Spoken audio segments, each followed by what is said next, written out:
All right, everybody. The only player not working today is Mike Dana with his hamstring. Everybody else will work. Okay,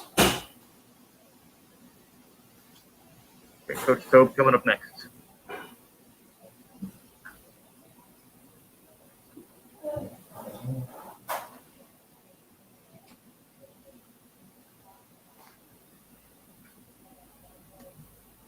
Hey, Coach, are you ready for us? Yep. Take this off. We'll get started with Adam Teicher. Go ahead, Adam. Adam. Hey, Dave. How you doing today? How you doing, Adam? Good, thanks. I have a couple questions for you, Dave. First of all, you put Tyreek back to field a punt last week's game. Did that have anything to do with that kind of fair catch that McCole made on the previous punt return? And, Brad, I'll have a second question after he's done. Okay. No, it really didn't, Adam. It had nothing to do with it. It was just a different play that we had called, and Tyreek's part of that play. You know, we have a number of plays where Tyreek's involved, and that just happened to be – it was just a timing thing, you know, and I thought that might be misconstrued.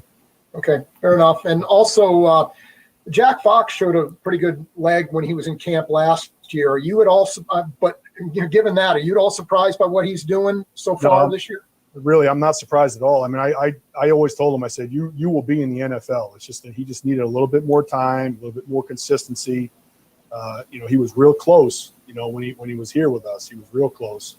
And it's not surprising me at all that, you know, the season that he's having, you know, and really proud of him. I texted him the other day and told him how proud I was of him.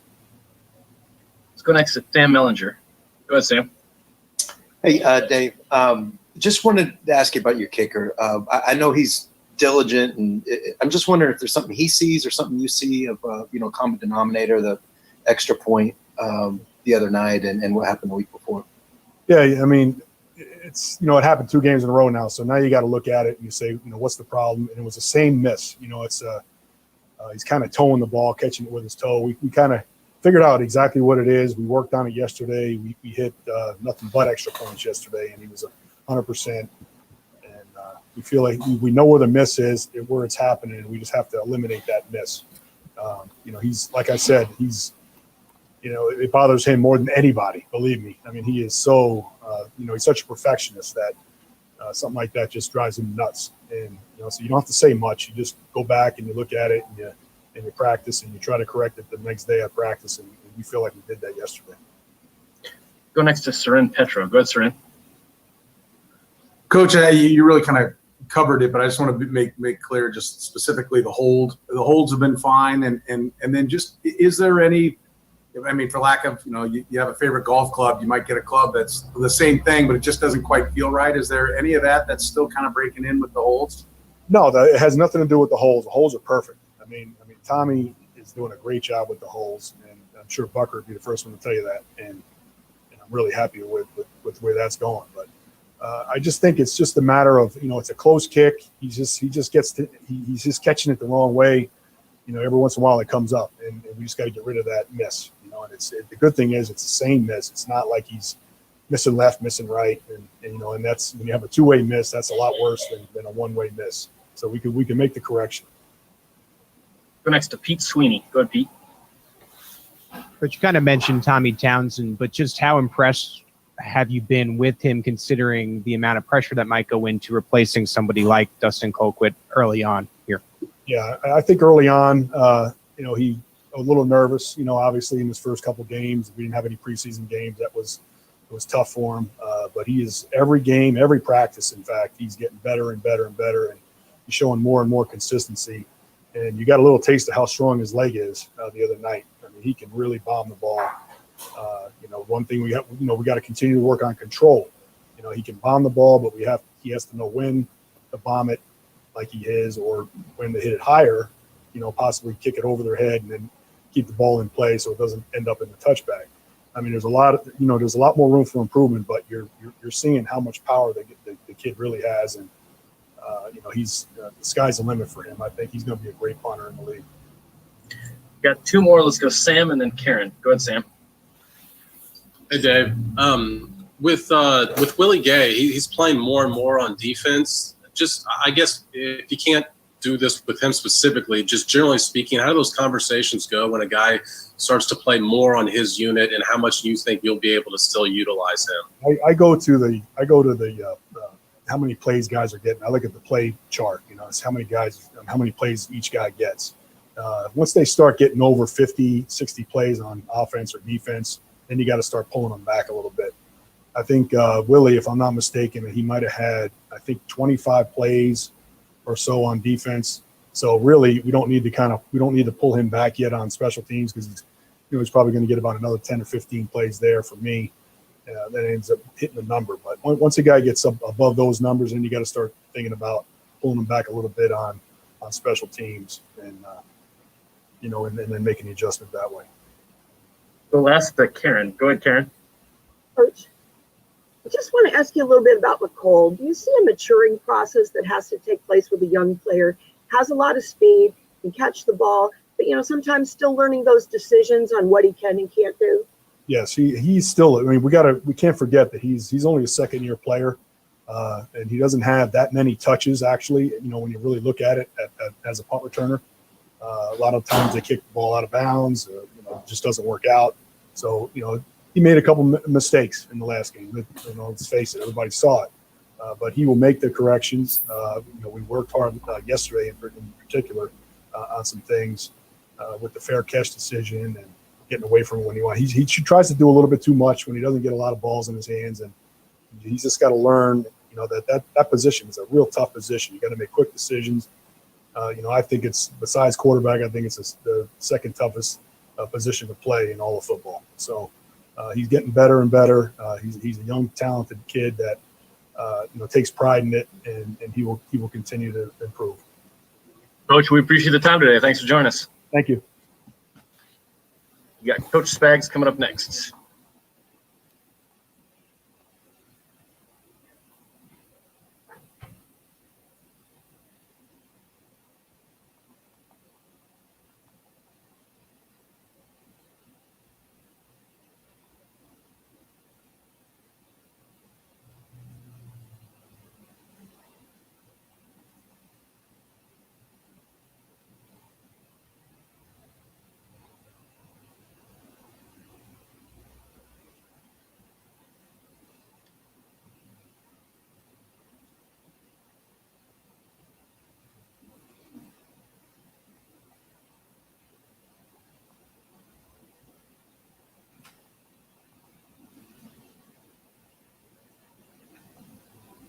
All right, Okay, Brad. we're ready. All right, I'm ready to go. Short week again. Happy with what the guys did on Monday, and now we just kind of turn our attention to the Raiders. So with that, I'll just open it up. Let's go first to Herbie. Go ahead, Herbie. Hey, Coach, two quick questions here for you. Rashad Breeland returning from a 4-game suspension. How concerned are you with rust, given the time off? And then specific to the Raiders, what makes running back Josh Jacobs a dangerous opponent to face? Yeah, listen, I'll get to that one in a second. With Breezy, we'll just see how the week goes. The first time we'll be out there really getting after it today. So I will kind of feel our way through that, how we'll use it and what we'll do when we get to Sunday.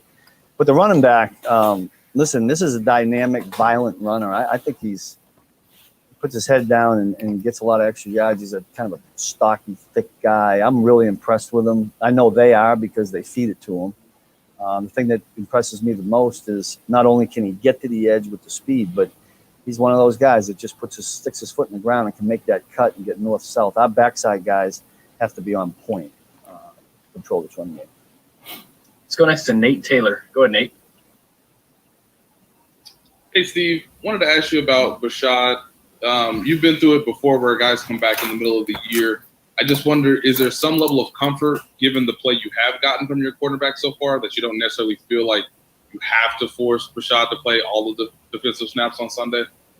Yeah, there's a couple of ways to think about that. I mean, look, Bashad was a starter for us, and we know what he can do. And it's game 5, and going down the stretch here, we're going to need everybody. So we kind of want to get guys oiled up. So we'll tread lightly, see how we figure the whole thing out. But we got a lot of confidence in him and the confidence in the guys that were in there playing. And hopefully it can stay that way. I mean, in this league, the one thing we all know is, we're all going to have injuries, right? So you got to overcome injuries. But when you get them all at one position, that's tough. I mean, last year we had Mo Claiborne, I believe, went through the same thing. I think it was 4 games.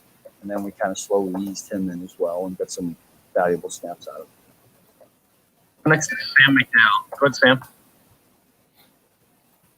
Hey, Steve. Wanted to ask you about Willie Gay. We've seen his snap count improve or increase as the season's progressed. So what are you seeing from him in practice that makes you want to get him on the field more? What still improvements are there to be made? Yeah, I mean, listen, Matt House and Britt Reed keep me abreast of the development of Willie. I've said this before. We try to play as many guys on defense in the course of the game as we can. I think it keeps everybody involved in the game plan. And so that's just another step. Willie steps in there. Ben gets a lot of his reps in our sub packages. And I think he's helped us inside in the base stuff. We'll see where the count number goes based on the packages we put out there. It's hard to tell based on what the Raiders put out there. What was the second part of your question?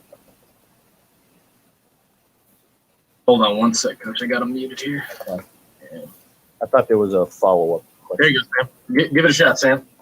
Just where you still think he needs to improve. Obviously, it was a guy that didn't get to have preseason, so I realize that he still needs to learn some things. I mean, for any rookie challenge, listen, the chin to the hairline, mental reps are the most important thing, and that just comes with getting out there and playing. And you're right, we missed that with not having preseason games and the same normal kind of training camp. But we'll get him. He gets better every week. That's the important thing. Let's go next to Matt McMullen. Go ahead, Matt. Hey, Coach. So your defense was so good down the stretch last season. I know in camp the hope was that they could begin week 1 playing that well right out of the gate, carry that momentum in. But we're a quarter of the way through the season now, and you're the number 2 scoring defense in the NFL. So what's impressed you about your group so far this year? Well, they're resilient. We've been in some of the games where we've kind of struggled, and yet they've hung in there. Even in this past game, I mean, it was 6-3 into somewhere in the third quarter.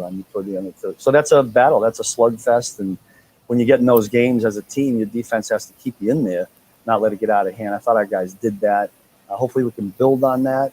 I'd still like the tackling to be better. I'd still like the run defense to be better. There's a lot of places we can improve on, and we talk about it all the time. Hopefully this week we can make some gains in those particular areas. Go next to Adam Teicher. Go ahead, Adam. Hey, Steve. Wanted to ask you about Derek Carr. You coached against him, obviously, a couple times last year and probably previous in your career. What stands out to you about Derek Carr? What are the things maybe you as a coordinator need to know when you're playing against the Derek Carr team? Yeah, real efficient, real intelligent. Again, I'll go back to, it looks to me like him and John are really in sync.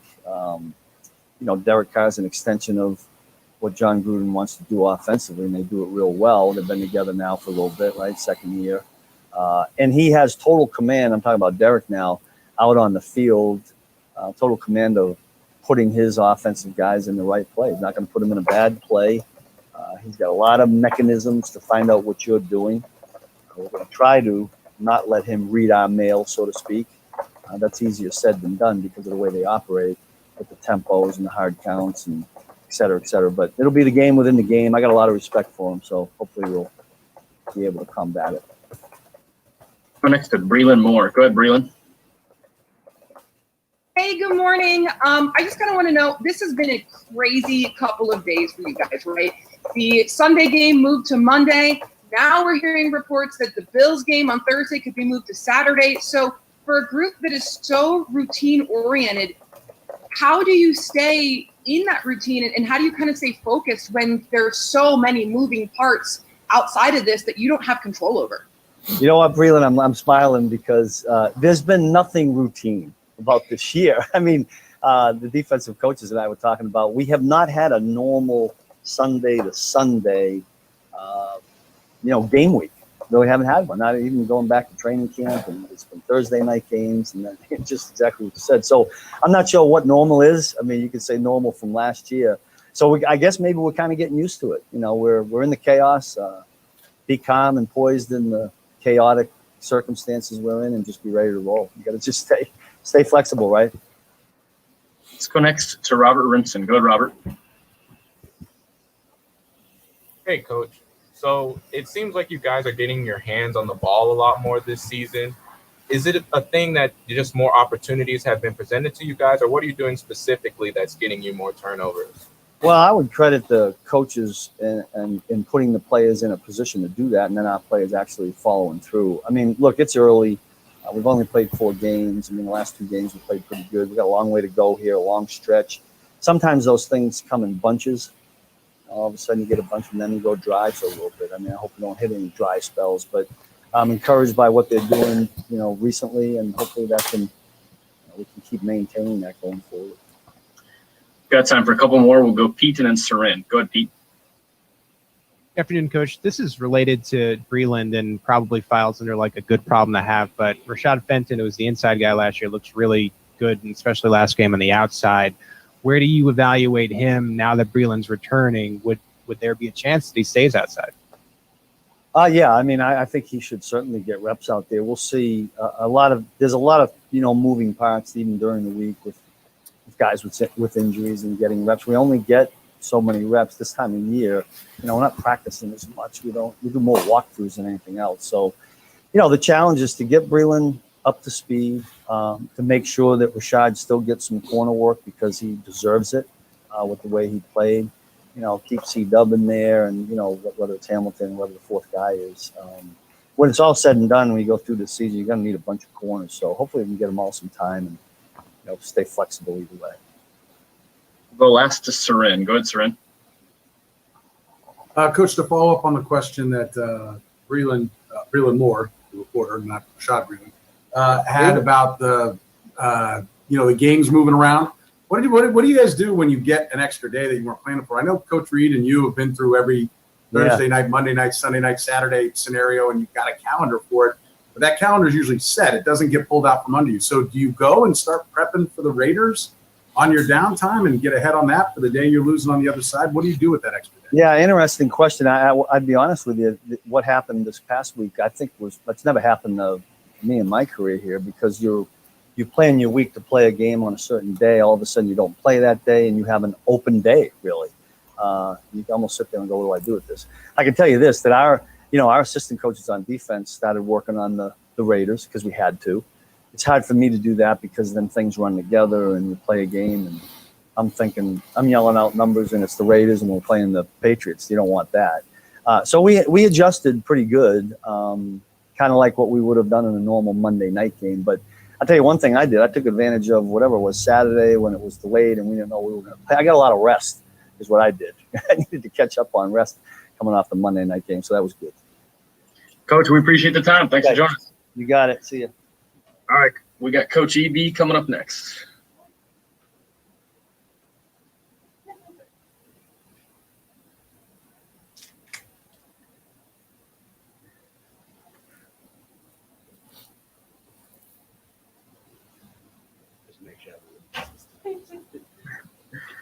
Hey, Coach, we are ready for you when you are ready. All right. How we doing today? Good. Good. All right, to start this off, I just wanted to say, first of all, as an offense, I don't believe that we played our best ball this past weekend. Our guys know that. They feel that. One thing that I will say, I'm proud of the fact that our guys are learning how to find ways to win. They're learning to strain the finish when things are not perfect. One thing I'm not going to do, there's no excuses for the lack of performance. Our coaching staff have addressed all of the issues. We'll continue to address it. We're going to continue to coach our guys up, and our guys are energized and they're ready to come out and redeem themselves. But we understand that we got to focus on the details moving forward. So with that in mind, let's keep it. I'm all ears here. Let's go first to Todd Lebo. Go ahead, Todd. Coach, I wonder, when you get in a game like that where everything's not going exactly like you want, you found yourself maybe having to dig a little deeper in the playbook when you guys got down to the red zone. How do you kind of get the feel for the game when you need to go for some of those kind of plays instead of the regular stuff? Well, what you do, you just go back to the things that you guys can just dial up and just go and line up and play. They can line up and execute a play that we may haven't practiced or ran in a while, but those guys know it inside out. And then at the end of the day, we just got to make sure that we're playing assignment sound ball, regardless of what we call. And for whatever reason, we just wasn't at our best. But I will say this, and I'm going to say it again. I'm proud of the fact that we're learning how to strain the finish when things are not perfect. Let's go next to Adam Teicher. Go ahead, Adam. Hey, Eric. I got a couple questions for you today. The first one being, Andy made the comment after the game Monday night that there's a lot you guys can learn from that tape. You agree with him? And even in general terms, what did you guys learn from that particular tape? And Brad, I'll have one quick follow-up when we're done. Okay, well, first of all, there is a lot to learn. One thing that you can learn, first of all, as an offense, we got to learn to be more patient, okay? We have to be willing to drive the length of the field. We got to take exactly what is there. On top of that, we just got to make sure that we're doing all the little things that are necessary to help us to be productive. There's an offensive lineman taking the correct footwork, a back taking the correct footwork, and aiming run game. Pat being disciplined with his eyes and seeing reads downfield, okay? Receivers making sure they're getting the proper depth. So there's a lot of little things that we can learn from what took place this weekend. And the thing about it, our guys are smart enough and they're sharp enough. They're sound football players and they understand that, it wasn't good enough. So everybody's taking a look at within. Now our coaching staff, we're addressing it and making sure that those details are much better this week. Okay, and the other thing was, you remember after the Houston game, we asked you about your troubles running the ball in the goal-to-go situations near the goal line. Now, it's been only a couple times since, but it doesn't appear that things have gotten a lot better in that regard. I mean, is that you still have a lot of work to do, do you feel like, in that area with Clyde, or are you guys making progress, even though the results haven't been there? We're always working to get better. Yes, we still need to continue to be the very best that we can. At the end of the day, it's our job to make sure that we're putting our guys in the right position. But on top of that, it's making sure that our guys understand exactly what we want. But when it's all said and done with, in that particular that moment of truth time, it's about our attitude and our determined mindset to make it happen. So we just got to keep finding ways to strain, to finish, to make sure that we're doing everything under the sun to make it right. Next to Seren Petro. Go ahead, Seren. Coach, I'm just curious. I asked this of Steve Spagnuolo and what he did.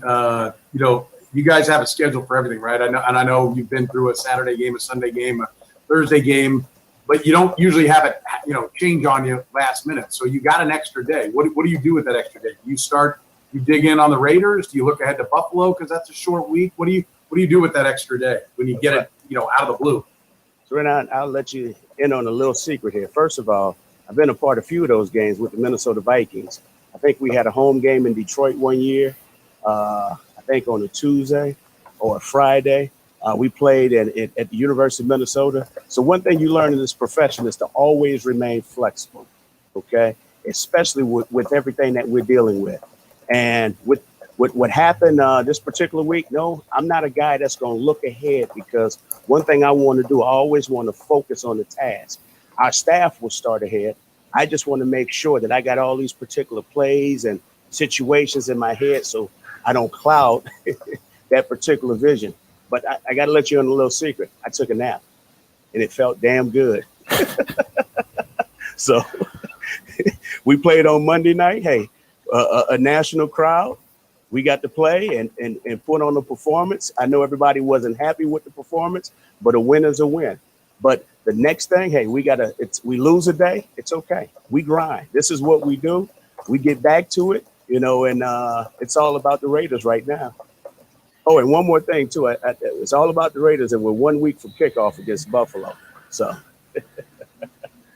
let's go next to Nate Taylor. Go ahead, Nate. Hey, Eric. I wanted to ask you about the tight end position behind Travis. You've had 4 games to assess Nick Kaiser so far. Deion Yelder got some snaps last week. We haven't seen Ricky Seals-Jones in the offense. Where would you evaluate that position right now, 4 weeks into the season? You know what? I think we're solid at our depth. I mean, Nick has done a heck of a job of playing. Deion Yelder set himself back in camp. He has some things that he was dealing with, but we got some pretty good young players. We're satisfied with the guys that we have. Now, each and every one of them, and even our position coach would tell you, including Kels, they all can play a little bit better. We all got to continue to keep focusing on all the little details to help us to do certain things to maximize us to be the best that we can be. But at the end of the day, we're satisfied with the guys. And on top of that, those guys are doing a hell of a job of working their tails off and then stepping up and doing some good things in the game as well. Let's go next to Steve Walls. Go ahead, Steve. Hey, AB, how you doing? Doing good. Hey, I'm good. You mentioned the guys have been resilient in fighting back, and you had a couple games like that, even looking back at last season. And I mean, you guys can score in bunches, but how do you make sure these guys don't get complacent with coming back to win a game? This right foot and this left foot. So you missed that. Huh? No, I got you. Here's how you do it. You make sure, okay, because we've been around these guys for a long time. At the end of the day, we just want to make sure that our guys see exactly what we're seeing, okay? And on top of that, we have a bunch of professional players that understands exactly what it takes to be at their best. And so these guys know when they're not playing very well. And one thing our guys understand is they have to be humble, all right? So humility with dignity, right? Being humble enough, all right? But also understanding that, hey, I have to be dignified to whereas I have to accept this criticism to make sure that I'm doing it the right way. So we got a great coaching staff that's going to address all the little things that need to be addressed. Okay, we're going to focus on the details. It's all about being fundamentally sound. And then when it's all said and done with, like I always tell the guys, regardless of what you're being coached to do, it requires no God-given ability to play with second effort. So our guys are going to go out there and maximize the effort. This is why we've had those great games, because it hasn't always been perfect, but the effort has been there for us to find a way to win. Got time for two more. Let's go Pete and then Sam. Go ahead, Pete. I was wondering, what have you learned over the course of now 3 years under Andy Reid when it comes to both play design and game planning? And then furthermore, if you were trying to think about like what your players would describe you as, what do you think that they would say after playing for you? Well, that last question is a trick question. I'm not going to answer that one. But I've learned a lot coaching under Coach Reid, and it just doesn't all have to do with football. You know, there's things that how you handle yourself as a man in this world, as an employee, how you treat people. All right. On top of that, you know, obviously working with him and hand in hand, just some of the things that I can't reveal all of the secrets, but, you know, just understanding what you're good at and what are the things that you want to go out and attack when game planning.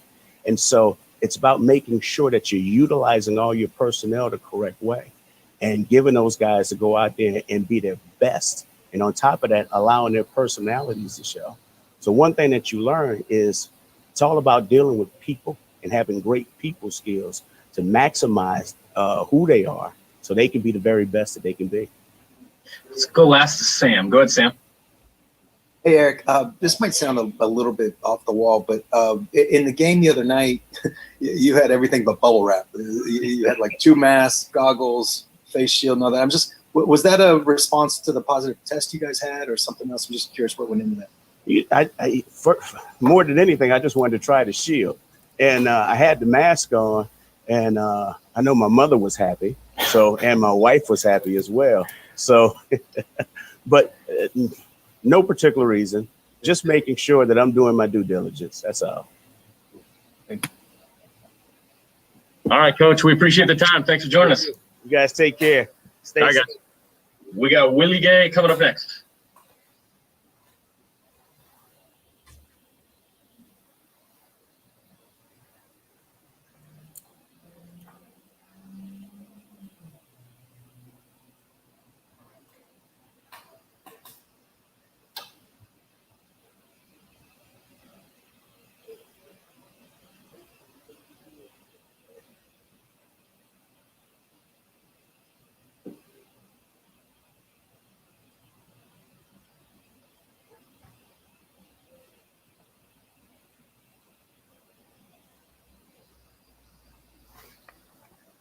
Willie, you in there? There you are. You ready for us, Willie? Yeah. All right. We'll get started with Matt Derrick. Go ahead, Matt. Hey, Willie, you didn't play as much the first 3 games, and I'm just wondering, without having a training camp and never getting an NFL game under your belt before, with preseason games, how beneficial were those first 3 games as far as just watching from the sidelines before you saw more time on Monday night? Man, well, each and every week is a growing point for me, from practices to games to meetings. So, hopefully the way I'm planning for it to go for myself, just personal goals is every week, just continue to build, to get better and to see more time as the season goes on, So those first 3 games was just time for me to just learn more and, once again, each and every week, just try to improve. Go next to Nate Taylor. Go ahead, Nate. Willie, coming out of the draft, everybody praised you for your exceptional skills covering, tight ends and running backs. But against the Patriots, you were used primarily as, part of the run defense on first and second down. Just what did you think you showed on tape about your ability to help in that regard versus obviously playing against the pass? Well, my role right now, man, is just, play against like big personnel groupings and whatever coach wants me other than that, And so with the Patriots game, it's perfect scheme to just be in the box, playing and run a lot because they wanted to run the ball a lot, obviously. So, and each and every week it might change a little bit. So we'll just see what happens going into the next week and weeks after that. So go next to Sam McDowell. Go ahead, Sam. Really, just to kind of build off of that, what is it you're working on as far as whether it's mentally or just trying to grasp your role to try and get on the field for those pass coverage downs because you were so good at those in college? Well, man, sometimes you just got to wait your turn. I'm coming onto a team where, it's loaded, it's stacked, guys already in positions that's been here a while. So, you got people playing positions that been here 6-7 years. So I'm a rookie. I'm just waiting my turn, man. And, hopefully one day I can get that opportunity. I know I will, but just playing my role for right now. So. Go next to Pete Sweeney. Go ahead, Pete. Hey, Willie, the answer might be no here, considering on what you just said, but are there specific things that Matt House has sort of pointed to you on film, self-scouting, that maybe you can improve as you go along in the limited snaps you do get? Oh yeah, man. Even if I get one snap, there's always something I could fix, to make myself better and to only help the team. So, it could be just something so simple as my stance, so yeah, small things like that. Go next to Seren Petro. Go ahead, Seren. And Brad, I'll have a quick follow-up if you could leave me available. You're talking about all the different things you're working on. Do you feel like it's kind of building blocks, like that it's a foundation, and then it's getting the whole scheme down, and so you perfect one aspect of it, and then you move on to the next one? Is that kind of how it feels like they're bringing you along? Oh yes, sir, definitely. You can't pick it all up at once. So, if you can, you superhuman or something. But I know I can't. So, man, like I was saying, every week is something new. I'm learning the plays more. I'm learning my assignment more. I'm learning why I have to do this. I'm learning what they do on the offensive side of the ball that'll help me play faster. And just getting mentally just smarter with the game. And just trying to build each and every week with that. So.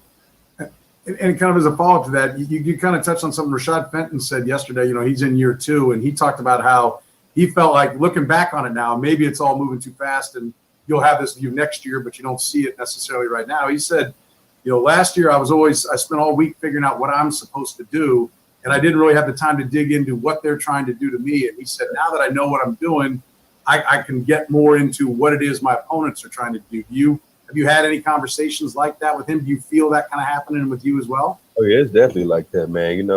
Playing football, it's like I just said, it's hard to pick all of it up at once. You got guys in year 8 that's great at doing stuff like that, but they're in year 8 for a reason. So as a rookie, a second year guy, to even be on pace to that is special. So I'm just hoping it happens for me. So.